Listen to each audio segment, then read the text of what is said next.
Okay, what we're going to talk about today, this is our last topic, and it will have a lot of lead into what we're going to do when we get back. So there's going to be a lot of things I'm going to be talking about that how stuff we're talking about now will have a big impact later, so just be aware. So we're looking at a couple things. We're talking about populism, and then we're going to finish up with a case study of the election of 1896, which is oftentimes referenced as the first modern election, because it has a lot of elements that resemble modern campaigning today. All right, but the main thing we're going to be talking about is populism, which is going to be a political movement that favors the interests of the common people, which in this case is mostly going to be reflecting the interests of farmers. So we're talking about today, mostly we're going to be talking about is issues with farmers in the late 1800s. All right, so the first thing is just kind of give you an overview of some of the issues that we're going to be discussing. So in the late 19th century, okay, one of the groups in America that was facing a lot of problems was farmers. Okay, and last week, talking about the West, we talked about Western expansion, we talked about Native American policy, but one of the things that we did spend a lot of time on was farmers. All right, so farmers had a lot of issues, and they're going to be addressed here today. All right, so let's look at them. So first, farmers are becoming more reliant on large, expensive machines. Industrialization, which we talked about a few weeks ago, didn't just affect the North. Okay, it didn't just affect big business with what we consider traditional industry. It affected agriculture, right? We have these new machines, okay, which allow farmers to produce more crops, but of course at great expense, which meant that the era of the small farmer was being phased out, and we were entering the era of what we call today agribusiness, where agriculture has taken on kind of a big business kind of style. All right, so what we're seeing is more and more large farming enterprises and smaller ones are being eliminated. Additionally, prices. This was a huge issue for farmers. We're going to see this again in the 20th century. Farmers were having a hard time actually getting paid for their products. Prices in the late 1800s were declining. This has a lot to do with the fact that they had a problem with overproduction. New farming techniques, new technologies meant farmers were making more stuff than ever before. And then the other issue was there was competition with foreign farmers. So, simple economics, when you have too much supply of a product, okay, more than the demand, okay, you're going to find the value of that product will decline. So farmers had the problem. The good thing was they were making a lot of product, which was a lot of food. The bad thing was farmers couldn't sell that product and make enough money to actually pay off their debts, which meant they were losing their land. And we're going to see this problem going all through into the 20th century at times. Okay? All right, additionally, high interest rates were saddling farmers with debt. Farmers were, of course, borrowing money to buy new equipment, to buy more land, to try and meet the demand, but also meet their own needs. But farmers were having a hard time paying back their debts, which meant that they were losing their farms, and increasingly we saw more and more farmers were adopting tenant farming, meaning they were working on someone else's land. It wasn't their land. We called this something else earlier. What do we call it? Right, sharecropping. Same thing. Sharecropping, tenant farming, same exact thing. Okay? So that was becoming increasingly problematic. And then lastly, farmers were having problems because they were being really abused by certain industries. For example, railroads and grain storage facilities, two industries that farmers absolutely relied upon. They had to use them. It wasn't an option. They had to use them to move their product and store their product. Both of which were basically charging farmers these outrageous fees simply because they knew they could. They had a monopoly. They knew farmers needed them. Therefore, they could charge whatever they wanted, and farmers would be forced to pay them. And what this means is we're going to see increasingly calls by farmers for government regulation of certain industries, which is going to be one of the most important things we talk about today, because it challenges the predominant thinking of the day, economic theory of the day, which is, of course, laissez-faire capitalism, this idea that the government should not regulate or interfere in the economy in any way. So we talked a little bit about this a couple weeks ago. We talked about big business. We're going to talk about it again. What we're seeing is we're seeing the first baby steps towards accepting government regulation of the economy, which, while today may not seem to be that outlandish, we do accept some, at least, government regulation of the economy, not a lot. It was relatively unheard of in the 1800s. The idea that the government should actually regulate business, people, for the most part, said, no, that's not a good idea. So we are seeing a movement in that direction. We talked about it with industry and unions. We're talking about it again with farmers. By the way, there's a lot of parallels between what farmers do and what industrial workers are going to do in the late 1800s. So, keep that in mind. That's something that you probably want to be able to identify. All right, now this chart here just kind of shows you the situation which I've already talked about, so you don't really have to write anything down. This is a price index chart, and what this shows you is it shows you time periods in which farmers were receiving good value for their product versus bad. So simply put, blue is good. All right, blue means farmers are receiving more money for their product than they're paying to produce. Red is bad. Red means just the opposite. Farmers are paying more to produce a product than they are getting in return for the sale of that product. So look at the years right down here at the bottom. Okay, these years right here are the worst years for farmers. Late 1800s, early 1900s, those are the years in which farmers had the most hardship, at least when it came to getting paid for their product. So it's not surprising that the movement we're going to start looking at here today, which starts right about here, okay, is farmers are going to be more and more agitating for changes and reforms that will better their situation. That is the hope. Okay? All right, so let's talk about the first example. I'm going to give you 3 examples. They all are building towards something. All right, so the first efforts by farmers to improve the situation come in 1867 with the formation of what is now known as the Grange. It was officially called the National Grange of the Patrons of Husbandry, but it is more commonly referred to as the Grange. Call it the Grange. That's fine. All right. So the Grange was an organization whose purpose was to help farmers better their situation through kind of collective effort. It was farmers kind of helping farmers. All right. Now let's talk about what the Grange wasn't. The Grange wasn't a political party. Okay. It didn't actually run candidates for office or anything. It was largely a social and educational organization. Farmers getting together, sharing ideas about how to improve their situation. So there might be educational opportunities where, at meetings you could learn new farming techniques or learn about new technologies that could be used in farming. Okay, they shared ideas. One of the things that they promoted was the idea of cooperative associations meeting. Instead of farmers competing with every other farmer and trying to put each other out of business, which was kind of cutthroat, they said, what about the idea of working together? What if we set prices together instead of competition to try and maximize our profits, and we don't try to put each other out of business?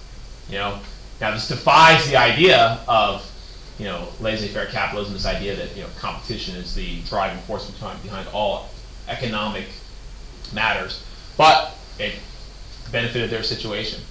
Now, though the Grange was largely social and political social and educational and not political, they did succeed in lobbying and getting some political changes, okay? And the greatest success that the Grange had, though it was short-lived, was they got past what were called Granger Laws. You definitely want to know Granger Laws. That's probably one of the single most important things I'm going to talk about here today. I'm going to give you an example here in a minute. But Granger Laws, that is a broad term that describes laws that were passed in states. And what these laws did was they allowed for government regulation of certain industries, which may not seem like a big deal, but it was huge.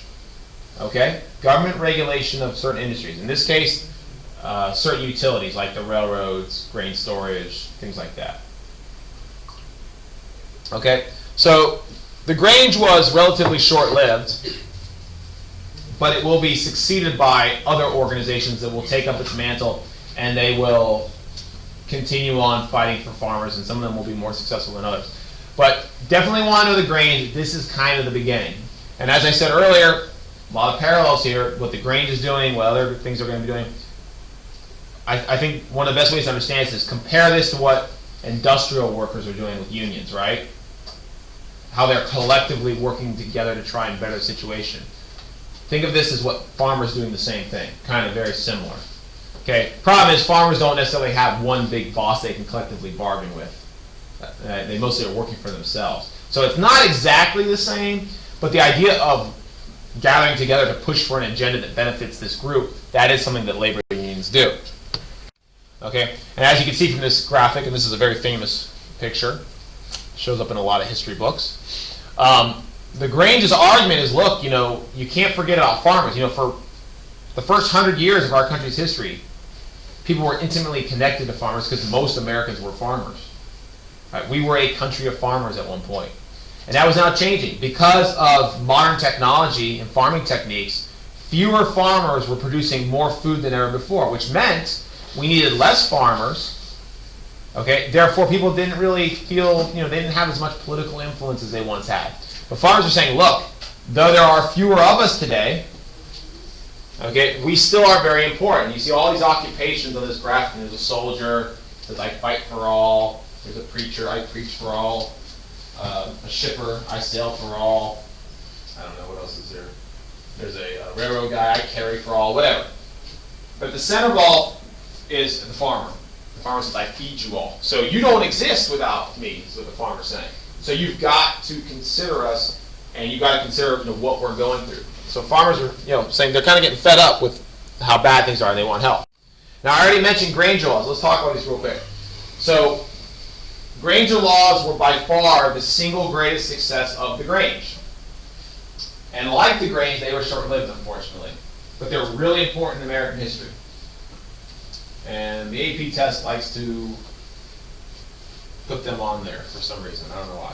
They love Granger Laws. All right, so you need to know what they are. So once again, let me remind you, Granger Laws were laws at the state level that allowed for states to regulate certain industries. Okay, the most important industry regulated by the Granger Laws was railroads. Like this cartoon is showing you. Farmers absolutely relied on the railroads. They said, we have to use them. And the railroads knew that. So because of that, the railroads would charge them whatever they wanted. And one of the big offenses the railroads committed, and this is pretty well known, was in areas where one railroad company had a monopoly, and they knew they had you couldn't use any other railroad company, they would charge these exorbitant fees, right? And sometimes they would charge more for a short haul than a long haul because they knew, hey, we're doing competition, we're going to do whatever we want. And farmers were like, that's not fair. There should be a standard rate. It should be 10 cents a mile. It shouldn't be, $10 a mile here, 10 cents a mile there because they know they have a monopoly. But that's not the way it was back in those days. So Granger Laws actually made it the law in certain states that railroads had to be more fair with their rates. Now this was a big deal. This may not seem like a big deal, but I got to tell you, this is big. This was unprecedented in American history. The idea of the government, state or federal, doesn't matter, regulating a business, saying, by the way, what you're charging, that's not fair. You have to be fair now. The idea that the government was telling business what to do, unprecedented, because we were, at the time, the predominant economic theory was laissez-faire capitalism, which means businesses can do whatever's best for them, and the market will adjust to fix it, theoretically. Okay? So, Granger Laws were very effective while they existed. There was a court case known as Munn v. Illinois. It's on your study guide this week. The Munn case actually, at the time, upheld the legalities. People said, how can these laws be legal? Isn't the ability to regulate interstate commerce, isn't that only federal? But at the time, for a brief period of time, the court said, no, it's okay, you can do it. Now, later on, there will be follow-up court cases. There's a famous court case called the Wabash case, which is also on your study guide, I believe. And that will undo a lot of what Munn did. And the Granger Laws will be rolled back. So why does it matter? What it was it planted the seed, the idea, okay, can we tolerate as a society some government regulation of the economy? Right? And while it did not last very long, the Granger Laws only lasted for a brief window of time, it did create the idea that later on, people say, well, maybe we should have government regulation of certain industries. Now, we talked about this a few weeks ago, and how we're moving in that direction. We won't see any significant government regulation of industries until the early 20th century, but we are moving in that direction. So it wasn't just things like the Sherman Antitrust Act, it was also at a local level with these Granger Laws. All right? Now, the Grange eventually kind of dies out, but it is replaced by a new organization, or a series of organizations known as the Farmers Alliances. Okay? So the farmers' alliances were set up in different regions of the country. They were representative of different geographic locations. But they also represented the interests of farmers. Okay? Obviously. So they began in the late 1880s. Now the difference between the Granger and the farmers' alliances were a little bit more political. Their goal, they said, well, the best thing to do for farmers is to get people elected to office that will actually represent farmers. So rather than getting together and talking about education or social opportunities for farmers, they said, the only thing that matters is politics. You want to make change, you got to get people elected to office, which is kind of true. I mean, really, people talk about, well, how are we going to get change, through all these social movements? Well, social movements can sometimes affect political change, but at the end of the day, the only way you're going to bring about long-lasting change is through political means. Okay? And the Farmers Alliances got that. They said, let's get elected people who are sympathetic to the plight of farmers, and they will then pass laws for us. All right? So what we're seeing is farmers are becoming more and more organized and becoming more and more political. The Farmers Alliance actually ran candidates for office. Okay? So you see that there was some support by both poor blacks and whites, because both poor people, black or white, regardless, were experiencing the same problems of tenant farming and losing their land and debts and all that stuff. All right? Now, was the Farmers Alliance, were these actual political parties? No. They stopped just short of becoming a formal, successful, organized political party. But we are moving in that direction. This is the kind of how it's going. So we go from Granger, which is social and educational, to the Farmers Alliances, which is becoming more political, to a full-fledged political party, which is the next step, which is the most important part. Okay. So by the 1890s, we get a full-fledged, organized, official political party in America that, for the most part, represents the interests of Western farmers.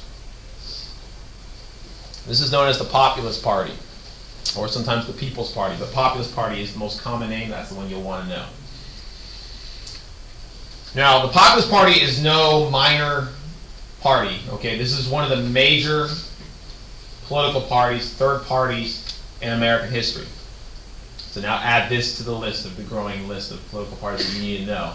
Federalist, Democratic, Republican, Whig, Know Nothing.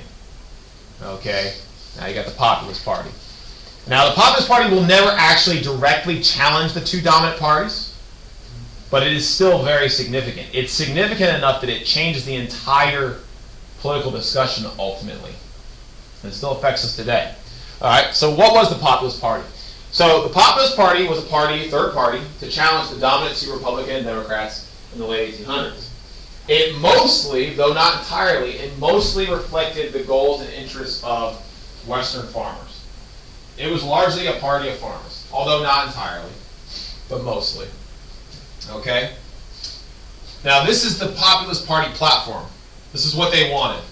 Sometimes it's commonly referred to as the Omaha platform. All right?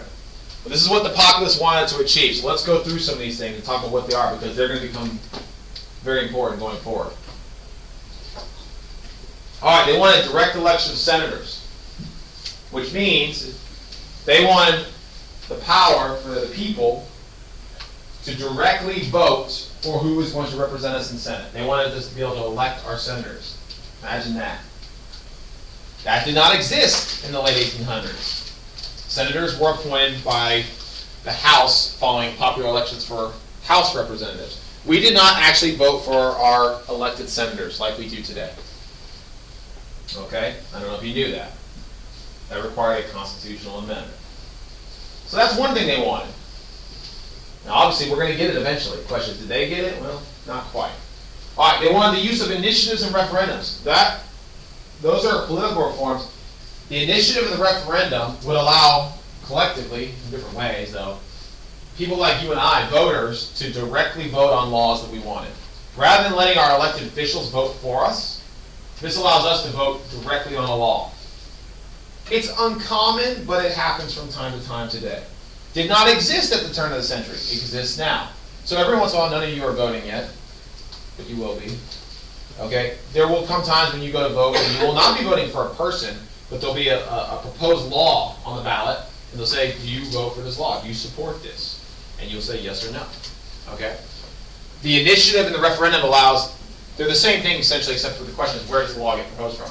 One is proposed by the people themselves, the other one is proposed by Congress, and then we vote on it. But regardless, it allows us to vote directly on laws. It's typically most used with controversial issues that politicians who are cowards don't want to address. You know, if a politician doesn't want to pull the trigger and say, I'm for or against something, they say, let the people decide. Right? What? Wasn't that what they did with medical marijuana? Yeah, marijuana was a great example. Like, no politician, I mean, there are some, but most politicians are not going to be like, I'm going to come out vigorously for or against because they don't want to alienate. Listen, no politician ever, you know, really saw significant political success by taking a firm stance on very polarizing issues. It's much easier for them to go, oh, I don't know, I'm kind of, you know, because that way they don't anger half the population. So people always, why are politicians, why are they always dodging questions? It's not a bad strategy. They're just trying not to say anything too controversial so as to alienate half the population. Some will, but many who are moderates will not. All right. So anyway, we'll talk more about that later. All right. This is probably the most controversial thing they wanted. The populists wanted the government to own and operate certain utilities, similar to what the Granger Laws are doing. The Granger Laws wanted to regulate utilities. The populists were like, forget that. Let's go all in. Let's just have the government own them, run them, socialize them. Uh-oh, the S word. Socialize. One of the most feared words in the American language. All right, what does that mean? So what they're saying is certain industries should be owned by the government, not by private citizens. All right? Now, the private sector, which means when businesses are owned by private people, private corporations, what you're mostly familiar with. Okay, what is the primary goal of the private sector in running a business? Don't overthink this. Make money. Profits, right? They want to profit, and that is it. They don't care necessarily about the best product. The question is, what's the worst product we can sell while maximizing our profit? That's it, right? So what the populists are saying, look, that profit motive, the desire to only make money, isn't always going to produce the best result for people, right? Profit will not always measure up with what's the best thing for people. So what the populists are saying, look, certain industries, not all, they weren't calling for a complete government takeover of all the economy, okay, or communism. What they're saying is key utilities that are essential for the welfare of everyone should be run and operated by the government, not for profit, but for just the lowest cost effective product possible. The ones they named by name were the railroads, the telephone, and the telegraph lines. They said those are utilities. We got to have them. Should be run for just profit. We need to run them cheaply for the benefit of all people.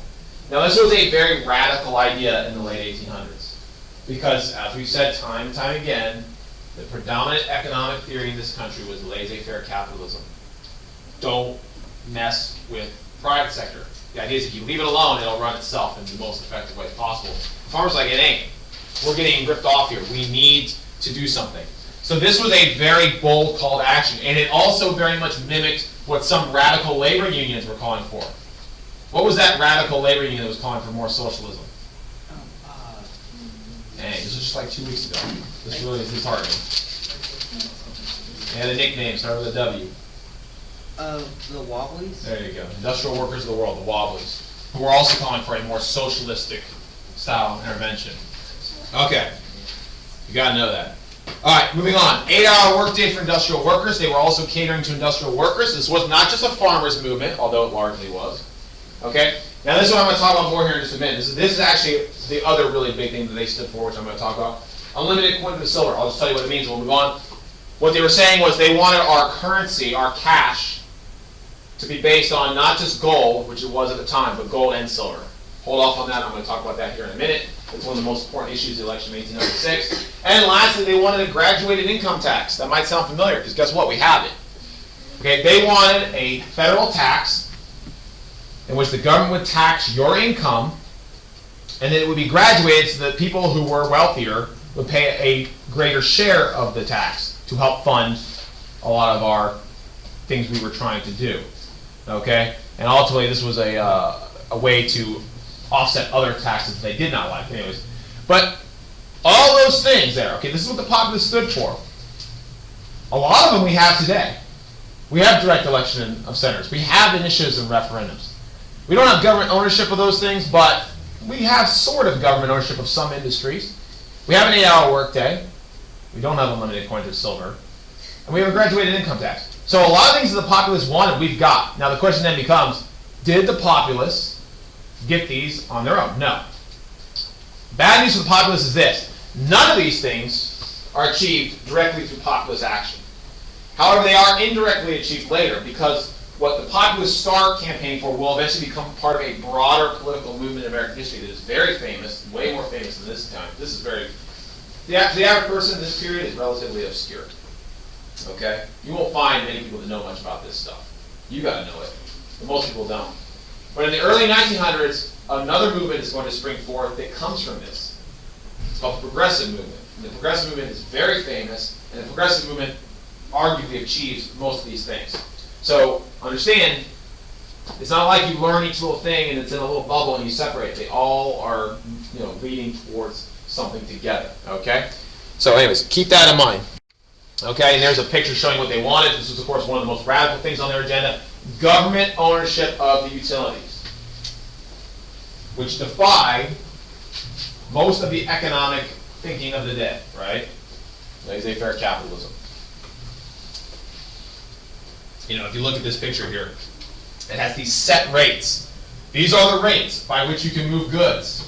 They are set across the country. Doesn't matter if there's a monopoly on the railroad here or not. Doesn't matter. There's a fair rate across the board. Okay, that's what they were looking for. And if it wasn't government ownership, they wanted at the very least government regulation. All right, and to give you an idea how popular this movement was, they ran a candidate for the presidency in 1892, and though they did not win, they had a good number of votes, and they literally, they actually won electoral votes, which is almost unheard of in third parties, right? When we go through history and we look at presidential elections, it is almost unheard of to see a third party get electoral votes, which means they actually won states, okay? That's a big deal, which makes the Populist Party one of the most successful third parties in American history. Now, though they did not win, and you can see where they did win, mostly out west, not surprising, western farmers. Though they did not win, and you know this because you've already done the president's test, and there's no populist candidate that you ever wrote down. Okay? They did get noticed. Now, this is what third parties do. When third parties actually get votes, the two big parties will look at them and go, oh, that's interesting. How can we steal those? And the best way you steal votes is you now co-opt their platform. You say, okay, we're going to take some parts of your platform, we're going to take them, and now your people come over into our tent and vote with us. That's what happens with third parties once they've shown. So people say, well, third parties are worthless. They're not worthless. Okay, chances are if you vote for a third party candidate in one of the big elections, chances are that vote's not going to mean much. It's just fair, it's true. But they can eventually ultimately send a message to the big two parties and say, hey, we want to change. And that is where their value really is mostly felt. So I'm not saying that you shouldn't ever vote for a third party candidate, but you probably will not see any immediate effect. It's got to be further down the road you'll see that effect. Okay? And we may even see that as a result of the last election. Even though there was no third party that really made a strong showing, there were movements within the last election that gained traction and sent a message to the other two parties. So we'll see what happens as a result. It's interesting to talk about. All right, now, one of the big messages that was sent was about our currency. This is going to lead to one of the most important shifts, economically speaking, in American history. We don't talk about it economically, we need to on occasion. Now, up to this point, right now, where we're at, everything before this, really there's only been one, there's been a couple, but there's really only been one major economic topic that has appeared time and time again for roughly the first 100 years of our history that has dominated the political discussion. One economic issue regarding our country that has dominated politics for the first approximately 100 years of our country's history. This will eventually replace it temporarily, but what is that? What was the major thing that divided the party? Yeah. Paper currency. Paper currency was involved, but it wasn't all along. There's one that's been around since basically the beginning with Alexander Hamilton, went all the way up through until after, yes? Gold? No, not gold, yes? Close. There's a bigger one. Yeah. Tariff. It's tariff, right? The tariff was there in the beginning. It was controversial with Hamilton. The bank was also an issue. The bank, remember, kind of fell off as a major issue going into the mid-1800s. But the tariff was always there. And if you were studying for your president's test and you read that Gilded Age chapter, the election we just talked about, tariff was the big issue, right? You know, the whole Harrison versus Cleveland about the tariff issue. Right, the tariff was supported by which region? North, because it protected American businesses. And the South hated it. I mean, didn't we almost, remember, have secession because of the tariff? The whole tariff of abominations, the whole nullification crisis. All right, so the tariff was the predominant economic issue dividing us politically as a country for about 100 years. At the turn of the century, another issue finally replaced it and actually dictated an election. And that is the bimetallism issue. All right, so this question has a lot to do with what is our money going to be backed by? At the time, our money, our cash currency, was based on gold, which means we had as much paper currency in circulation as we had gold in our treasury. Okay? In the 1890s, some reformers said, okay, let's make our currency based on both gold and silver. That way we can print more money. That was what they wanted. All right, so this became a major economic debate. Should our currency be based on gold, or should our currency be based on gold and silver? All right, so there were advantages and disadvantages to both. All right, so why would you want this? So bimetallism was really popular, bimetallism being gold and silver. Bimetallism was really popular with people who were debtors, people who owed a debt. Okay? Debtors favored bimetallism. And a lot of debtors were farmers because of the issues we've already talked about here earlier. The reason being is if you are a debtor, bimetallism will cause inflation, and inflation will allow you to pay back your debts at a cheaper rate. Now, if you don't understand, just bear with me, I will explain it. All right, so this is how it works. We're just going to create a real simple argument for you for explanation. Because sometimes this is hard to wrap your head around. Imagine I borrowed $100 from a bank. Okay, I borrow $100, and for simplicity's sake, no interest. I have to pay back the bank $100, no more, no less.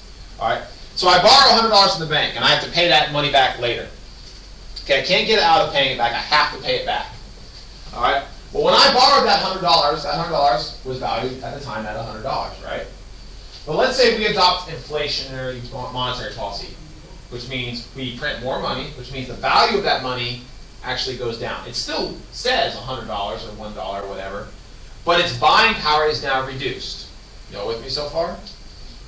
When I go to pay back my debt later, I may actually pay back the bank. The face will say $100. I can give them a $100 bill. But is that $100 bill as valuable now as it was when I borrowed it? No, the value has declined because of inflation. Therefore, I'm actually getting away with something. I'm actually paying back less than I borrowed. So the bank has actually lost money on my loan. I win, they lose. That is why debtors favored inflationary monetary policy. They thought it would help them ease their debts, and they weren't wrong. Okay? So debtors favor this. Now, who would be opposed to it? Well, just the opposite. Lenders. People with money don't like inflation because the money they have, they want it to retain its value.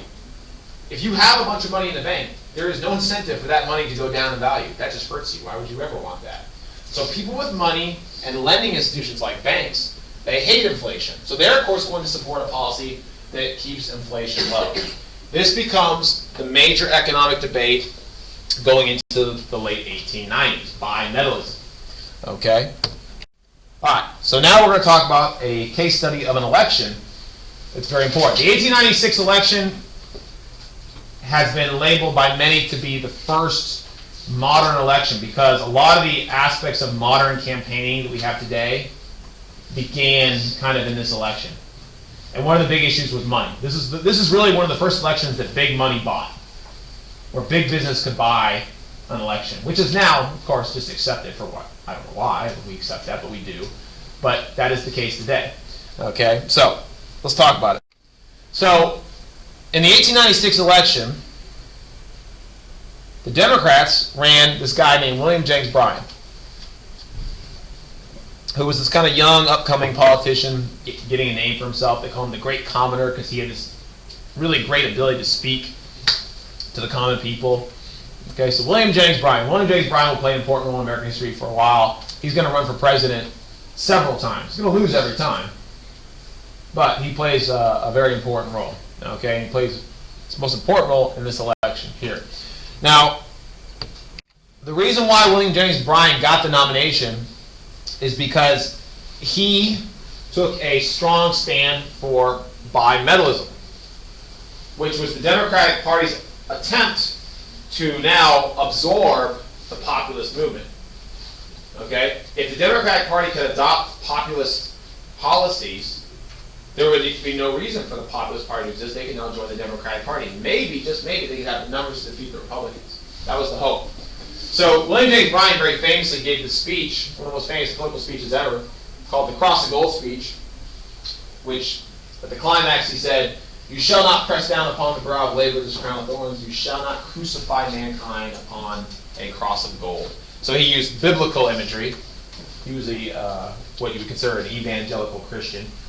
He used biblical imagery to make the case for bimetallism. He said, the gold standard is crucifying us. We got to get off it. We need bimetallism. All right? So that was just what farmers wanted to hear. So they said, hey, we got a guy in the Democratic Party who represents us. So in the 1896 election, the Democratic Party will absorb the populace. And as you can see from this cartoon, William Jennings Bryan went around the country talking about this issue, and what he was saying was very popular, as you can see in the audience there, with these Western farmer types. They loved it. Okay, what they called the mint ratio, which is the ratio at which gold and silver will be coined. You don't necessarily need to know that. But anyways, and this election was very famous because it's kind of weird. You have these two polar opposites. William Jennings Bryan, the Democratic candidate, he went all over the country by train, and he gave all these speeches to the masses, all these people. He met with people. He gave all these speeches because he was a very skilled speaker, and his idea was to get his message out to the people.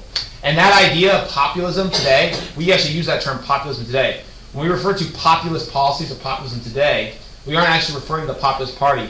We're referring to policies, political policies that actually try to tap into the common people. So when you hear someone, like a person on TV and the news or something saying, this is a populist policy, they're not talking about the Populist Party. There is no Populist Party really anymore. What they're talking about is policies that cater to the masses, or they try to exploit the masses for votes. Okay, which is exactly what William Jennings Bryan was doing in this election. Okay, so you can see there the Democratic Party adopts populism. So here is a political cartoon. Can't really make out all the words on it, but the Democratic Party, which the symbol here is the donkey, okay, is being taken over by a civil right farmer or a populist. Civil rights are people who supported the coins of silver. Okay, so in the election of 1896, you were either what they called a gold bug, which means you supported the gold standard, or you were a silverite, which means you supported bimetallism. Okay. All right, now who did the Republicans nominate? They nominated William McKinley.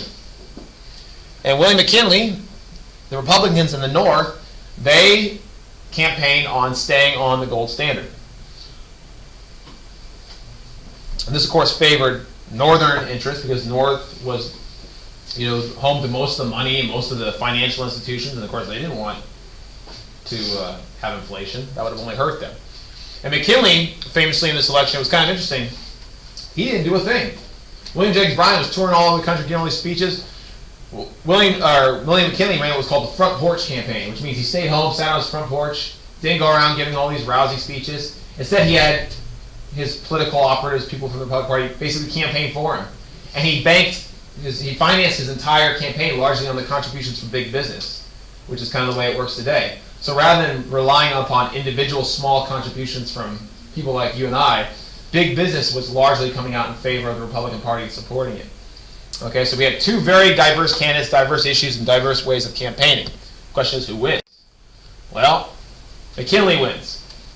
Okay, William Jennings Bryan was not able to break the power of the Republicans, which had, of course, dominated this country since the Civil War. Okay, the Republican Party, as you already know from your president's test, I hope, won most of the elections during the Gilded Age, with the exception of one candidate, right? And that will continue on going into the early 1900s as well. And though William Jennings Bryan got a lot of votes, right? The South, what they called back then the Solid South, the South solidly voted democratic, which is just the opposite of what the South does today, by the way. Isn't that interesting? The South solidly supported the Democratic candidate, and he also got all these Western votes. He got all these people. But the problem here is, look, these Western territories, do they have a lot of electoral votes? No, they're sparsely populated. They don't have as many electoral votes as our more densely populated states today, or back then and today. So, yeah, he got a lot of states, but, you know, winning elections is about winning the electoral college. That's how you win. Kind of like a game. You don't get the electoral votes, you don't win. Okay? And in this case, Lyndon Bryan, he neither got the popular vote or the electoral vote. He lost both. So the Republican William McKinley will win, which means when we talk about economic policy, we will remain on the gold standard. Bimetallism fails, the gold standard remains. Okay? And we will remain on the gold standard to some degree for about the next 30 or so years. Okay? And then we will abandon the gold standard and we will adopt the policy we have today, in which today we do not have money backed by gold or silver. Today, our money, our currency, is not backed by any hard metal, or what they call specie. Okay? We have what's called fiat currency. I don't know if you guys know that term. Which means the value of your money is solely dependent upon one thing: your faith in it, and your faith in our governmental institutions. So your money cannot be exchanged for anything of value. Your money is just valuable because you believe in it. Which may sound odd, but honestly, that's the truth about anything with value. I mean, what makes gold and silver value? I don't know. Just what's shiny? I don't know. Okay? So today, and this makes it, you know, some people say, well, why aren't we on the gold silver?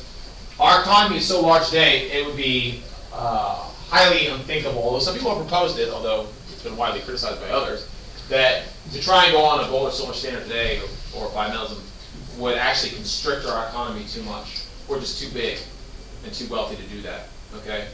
And we're a much different country than we were, 150 years ago. So anyways, today, we don't base our money on any hard metal. We got off of that, 80-some years ago. All right, and this was the heyday, or the high point of populism in the late 1800s. Following the late 1800s, as we go into the 20th century, populism as a movement will decline. And it declines for a number of reasons, but I'll show you here in a second. But largely because the fact that it had been co-opted by other groups. So here we go. Why did populism decline? One of the things is the economy changed for the better. In the early 1900s, the economy improved, so there was less agitation and anger for changes because things were doing better for both farmers and everyone else. We were moving away from the era of small producers and moving towards large-scale agribusiness. So the interests of small farmers were no longer a concern. Race continued to divide populists because of the black-white issue in the South, which weakened them, which was the same problem we have with labor unions in many ways. Most of the agenda was co-opted by the Democratic Party in the 1890s. And there should be one more bullet point on there. I'll add another one. Really, the big reason why populism went away as a formal movement is that in the early 1900s, a new movement came out, a very popular movement that was supported by both parties, known as the Progressive Movement, Progressive Era. And the Progressive Movement had most of the components of populism already in it. So the Progressive Movement was a much more popular movement that still supported many of the things that the populists wanted. So it kind of overshadowed populism. Populism did not need to exist with the coming of the Progressive Era, which starts relatively about 1903 and will last until about, I'd say about 1914 is probably a good stopping point for that. Now, we're not there yet, but you should, it'd be good for you to be aware of what's coming. Okay? And of course, the ability to contextualize any of these things within this broader movement towards progressivism would be probably good for you to have. Okay? Okay. That's it. Any questions? That's the last that's we're going to have for our... That's it. Next thing is the exam.